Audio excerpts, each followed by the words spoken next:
Saiu uma matéria que discute o seguinte. Mostra o seguinte, né? Tipo, diz o seguinte. Pessoas que moram em altos andares de prédios envelhecem mais rápido do que pessoas que moram em andares mais baixos. Saiu uma matéria dessa. Aí a gente começou a fazer vídeo fazendo críticas a algumas matérias absurdas, né? Então saiu uma matéria dessa. O Marcel quer construir um prédio de 1 quilômetro. Então o cara que mora no exatamente. Então ele... mas assim, faz algum sentido sim, porque quanto mais longe você está da Terra, menor é a gravidade. Então, sendo menor a gravidade, então o tempo vai passar um pouquinho mais rápido comparativamente a quem está embaixo. Entendi. Só que, tipo, eu fiz a conta lá, e é tipo, 1 trilionésimo de segundo por ano. Pô, tá aí. Não, né? Não conta, né, pô? Não conta. Não dá pra contar vantagem. Não dá pra contar vantagem nenhuma. Não dá pra contar vantagem. O Nelson Flórida mandou aqui. Se o tempo não existia antes do Big Bang, como então ele passou a existir do nada? Porque aí é o lance do Einstein fala que são coisas que estão ligadas, né, cara? Então ele chama essa entidade, essa coisa de espaço-tempo. Então não é o espaço uma coisa e o tempo é uma coisa... É uma coisa só? É uma coisa só, espaço-tempo. Por isso que quando chega perto do buraco negro, o espaço-tempo é que é deformado. Quando você tem o Sol aqui, no espaço-tempo é que é deformado. Então não é nem o espaço nem o tempo separados, mas são os dois ao mesmo tempo. Exato. E eu vou falar, a pergunta, na raiz dela, não faz nem sentido. Porque, tipo, não faz sentido você falar em antes, eu tô falando em início do tempo. Estou falando em início do tempo, o tempo começa aqui. Existe antes. Como é que a gente define tempo? Como é que a gente define antes? Antes é antes no tempo sempre. Antes é antes no tempo. Então, se o tempo se inicia a partir... Se o tempo é criado, como o Sérgio falou, tipo, é um ente único, quadridimensional, espaço-tempo. Então, ele é criado junto ali. Isso aí. Então, não há um antes. Não existe antes. Simplesmente. O Edson Joane mandou aqui. Só entrei na live agora, mas tem uma pergunta crucial pro Sacani. O tempo passa igual em todo o universo? Um ser inteligente, capaz de teorizar sobre o universo, mas que esteja em um lugar onde o tempo passa distinto daqui, concluiria que o universo tem a mesma idade que atribuímos pela teoria do Big Bang? Essa aí é legal, hein? É uma pergunta... Essa é interessante. Bem levando em consideração o princípio lá da homogeneidade, né, e da isotropia do universo, sim, né? Porque ele iria começar a medir a recessão de galáxias e ia chegar no mesmo, né, no mesmo ponto. Mas também vai muito de como o cara marca o tempo, né? Se a gente tá falando de um ser alienígena, como que ele marca o tempo? Ele tem que marcar o tempo igual a gente marca em anos, né? Porque a gente marca em milhões de anos. Mas seria, cara, porque ele ia medir a velocidade com que as galáxias estão se expandindo, se afastando da gente. O Leonardo Nunes... Peraí, o tempo vai ter que... Dá uma expandida que eu vou ao banheiro, então. Não, beleza. Aí o pessoal vai calcular o tempo e saber o que eu vou fazer, dependendo do tempo que vai demorar. Na verdade, pra você lá vai passar 2 anos. Leonardo Nunes perguntou aqui, no caso ele tá falando aqui da luz do sol, que vocês falaram que se ele se apagasse do nada, demoraria 8 minutos pra gente perceber. Mas isso com relação à luz. Aí ele perguntou, e com relação à gravidade, quanto tempo demoraria pra gente perceber? Vamos lá, isso é bem interessante também. Com relação à gravidade, demoraria 8 minutos também. Por que demoraria 8 minutos? Aí a gente vai lá, vamos pegar a primeira gravitação newtoniana. Todo mundo aquela gravitação universal que a gente aprende no ensino médio, tá? Temos ali a gravitação universal. A gente diz que essa teoria é uma teoria de interação instantâneo. O que significa? O que acontece a 1 milhão de quilômetros num ponto, instantaneamente é percebido a 1 milhão de quilômetros de distância, né? E isso incomodava muito Einstein. Então, quando Einstein desenvolveu a teoria da relatividade geral, ele coloca que, a gente sabe, e também da relatividade restrita, nada se propaga, informação jamais vai se propagar a uma velocidade maior que a da luz. Então, do ponto de vista gravitacional, o Sol deixou de existir, por exemplo, a gravidade mudou, certo? Sim. A gravidade mudou. Então, essa informação não pode chegar aqui instantaneamente. Essa informação não pode. Porque é informação se propagando. Então, se ela não pode, porque isso quebraria o princípio da causalidade, ou seja, nada pode viajar a uma velocidade maior que a luz, nem mesmo informação, a informação gravitacional também não vai poder viajar a uma velocidade maior que a da luz. Então aí a pergunta vem, quem carrega então essa informação que está se propagando com relação à mudança na gravidade? É uma coisa que nós chamamos de onda gravitacional. A onda gravitacional vai carregar essa informação até a gente, e a partir de 8 minutos, isso hoje a gente já sabe que a onda gravitacional se propaga na mesma velocidade da luz. Em 8 minutos, a Terra sai tangente à trajetória, sai reto, vai embora. E a gente fica à deriva no universo sem esperança e mais nada. Ó, o Edson Mota mandou aqui. Pessoal, considerando que a massa distorce o tempo, quanto mais massa, o tempo passa mais rápido, então podemos dizer que as reações de fusão nuclear no Sol ocorrem mais rápidas do que a gente mede aqui na Terra? É ao contrário. O que é? É ao contrário. Quanto mais massa, mais distorcido e mais lento o tempo passa. Então é o contrário do que ele falou. Mas a pergunta então da fusão se mantém. As reações de fusão nuclear no Sol então ocorrem mais lentas do que a gente mede aqui na Terra? Se tratando de Sol, muito pouco. Mas assim, o que vale é quem está medindo, né? Pra gente aqui, a gente, observador distante, é a gente que está fazendo a medida, e o Sol, tipo, enfim, parece tudo muito pesado, mas enfim, do ponto de vista gravitacional, ainda ele não é nada, entendeu? Tipo, então não vai ter grandes diferenças, assim, do que no tempo de fusão nuclear ali que acontece dentro do Sol. Não vai ter grande diferença temporal. Ó, o Caian Padilha mandou uma pergunta aqui que eu esperei o Vilela voltar do banheiro pra fazer ela. Que é o seguinte, ele mandou: se acelerando a velocidade da luz o tempo para, o que acontece se a gente ficar estacionário, zero absoluto, bem no centro da expansão do universo? O que aconteceria? E o Paquito merece um aumento. Escreveu isso mesmo? Escreveu. Tá. Primeira coisa que não tem centro da expansão do universo. Isso é a primeira coisa que a gente tem que tirar da cabeça de todo mundo. Perfeito. Todo mundo fala, não, o universo está expandindo a partir de que ponto? Não tem um ponto, cara. Não tem...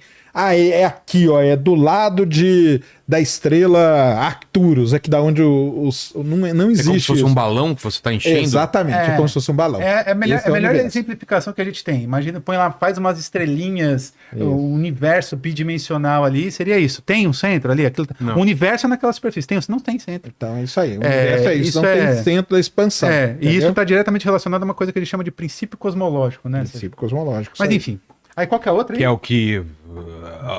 como que é? Um negócio por vermelho? Princípio cosmológico, não. O princípio cosmológico é o princípio que diz que o universo é isotrópico e homogêneo. Então, ele, para qualquer lado que você olhar do universo, não importa onde você esteja, você vai ver a mesma densidade de galáxia, a mesma distribuição de galáxias. Se você for para Andrômeda e olhar, vai a mesma coisa. Por quê? Se for para... Porque isso é o princípio cosmológico. Aí a gente mede isso. Isso vale? Quando você está em escala cosmológica, em grandes escalas. A melhor maneira de explicar o universo para a pessoa: o universo é igualzinho uma esponja. Sabe uma esponja? Sim. Aquilo ali é o universo. O universo é uma esponja. O universo em grande escala é uma esponja. Se eu entrar na esponja, eu vou ver buracos, vou ver tal coisa? Vou. Mas na grande escala, o universo é exatamente igual a uma esponja. É uma esponja. Então não importa onde eu esteja na esponja, para qualquer lugar que eu olhar, eu vou ver em média a mesma densidade, a mesma distribuição de fiozinhos ali da esponja. Exatamente. Agora, mas no futuro... Por isso que é escala. Se eu entrar na esponja e ficar ali do tamanho de uma formiguinha ali, aí eu vou ver um buracão desse tamanho, que é o que a gente mede aqui. A gente está dentro da esponja. A gente está dentro da esponja. Então, nós estamos num buraco, num void, que a gente chama cósmico. Só que aí o pessoal fala, mas nós estamos num buraco. Como assim é tudo igual? Porque na grande escala, pessoal. Então, toda vez que fala de universo, tem que lembrar disso. Se a gente estivesse aqui falando de quântica, a gente ia falar em outra escala, que é a escala ali da distância das partículas. Exatamente. Então tem que tomar cuidado com a escala que você está lidando. O Fernando Nel mandou um problema interessante aqui. Ele falou, uma nave com 90% da velocidade da luz, com destino próximo a Centauri. A nave tem uma bateria que dura 2 meses para luz interna dela. Ela vai chegar lá com as luzes ligadas, e quem ficar olhando aqui da Terra vai ver o quê? Olha só que pergunta legal. Ela vai ficar com a luz ligada por esses 2 meses, contados do tempo passado pela nave. Para quem tá dentro da nave. Então, para quem tá da Terra, vai ver a luz ligada por mais tempo. Vai. Exatamente. Isso aí. É um rastro, né? É interessante, os caras vêm umas perguntas boas, Isso cara. aí, ó. Que público Isso aí, cara. Isso aí é o chat da Nossa. inteligência aí. Chat é inteligente, cara. Hã? Só o apresentador que é limitado. E o Paquito. Não, eu Finge não ser Eu limitado. sabo. Você finge não ser limitado. Ó, o Hugo Rock mandou aqui, muito boa live. Uma dúvida sobre o espaço-tempo. Pode um observador na Terra ver o seu próprio passado ou futuro? Ver o próprio passado, futuro? Acho que não, né? Porque teria Não. que dar a volta, né? É. Só teria se, que ser um buraco de minhoca. só se fosse o universo de Gödel. De Gödel, Onde daria. o tempo ele é cíclico. Cíclico. O tempo ele é cíclico. Aí se eu consigo observar a distâncias suficientemente grandes e distantes dentro desse universo de Gödel, eu conseguiria observar a Terra em outros tempos. Procura aí uma imagem, universo de Gödel, escreve aí pra ver. Isso me lembrou de uma outra questão, que é aquela que falavam assim, se você colocar um espelho a 400 milhões de anos-luz da Terra, você vai conseguir enxergar os dinossauros? Não, mas a gente já falou disso. Então, Teria mas que estar por causa 30 disso milhões, né? aqui. Assim, 30 pra luz ir, 30 pra luz então, voltar, nesse caso, não 60. seria possível o cara enxergar o passado dele se tivesse um... Vai e volta a imagem. refletida. Entendi. Que doideira. Por exemplo, vamos pensar aqui. Põe um espelhinho. Tem que ser bem longe, tipo a 1 ano-luz. Uhum. Põe o espelho a 1 ano-luz. Aí eu lanço. Tira uma luz daqui. Tira uma Ela vai luz demorar ali. um Ela vai ano demorar pra ir um ano pra ir. e um ano pra voltar. E um ano pra voltar. Então, tipo, essa luz que eu tô atirando daqui, essa informação que eu tô atirando daqui, aí ela vai voltar depois de, 2 anos, ela vai demorar 2 anos, então a imagem que eu vou ver daqui é a imagem, E um passado. passou para mim 2 anos, então a imagem que eu vou estar vendo é de 2 anos para trás pro meu presente aqui. Acho que sim, né? Faz sentido isso, me parece que faz sentido. É que Eu nem tô no pondo errado Contato. aqui, Sérgio. Não, é No isso. Contato, a primeira imagem que os caras captam é de um discurso do Hitler. Sim, Só que quando eles. Quando verdade. chega aqui, a gente já tá no tempo atual, entendeu? verdade, Isso, verdade. Mas aí é aquele lance de que tudo que a gente tá falando, as ondas estão se propagando pelo universo. Estão indo, né? Estão indo. Estão indo. Por exemplo, esse nosso papo aqui vai chegar lá em Próxima Centauri daqui 4 anos. Aí eles vão chegar e vão... Quanta merda que É. os caras estão falando. Olha essa. Sabe de nada, Os caras né? não sabem nada, velho. Eles não sabem da onda J. Eles não sabem do buraco Jabberbers. Que muda toda essa Coitado teoria. desses caras, O buraco Jabberbers. É isso mesmo. Esse buraco é interessante. Jabberbers. Ó, o João Henrique mandou uma aqui que eu acho que não tem muito a ver com tempo, mas vamos ver se vocês podem resolver aqui a dúvida dele. Ele perguntou o seguinte, que tá escrito em grego arcaico aqui, tá bem difícil de traduzir. Mas pelo que eu entendi é o seguinte, ele perguntou se o átomo, a maior parte do átomo na verdade é vazia, como é que os objetos são densos? Como é que os objetos podem ser densos? Eu entendi. Se a maior parte do átomo É ela vazia, é vazia, Ele tá pensando em você juntar um monte de átomos, você tá juntando um monte de vazio.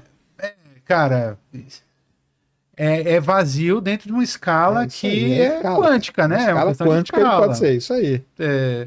Então, tipo, nunca dá pra gente querer comparar aquilo que tá em nível de escala quântica com o nível de escala macroscópica. Isso A gente aí. não pode, não, porque é vazio ali, então não pode ser denso aqui. Não, peraí, ali É é que nem- escala quântica, é outra coisa. O universo, as coisas estão muito longe, mas se eu tivesse afastado o suficiente pra ver aquilo numa distância, parecia que tá tudo uma coisa só. É a esponja, ué. É a esponja, exatamente.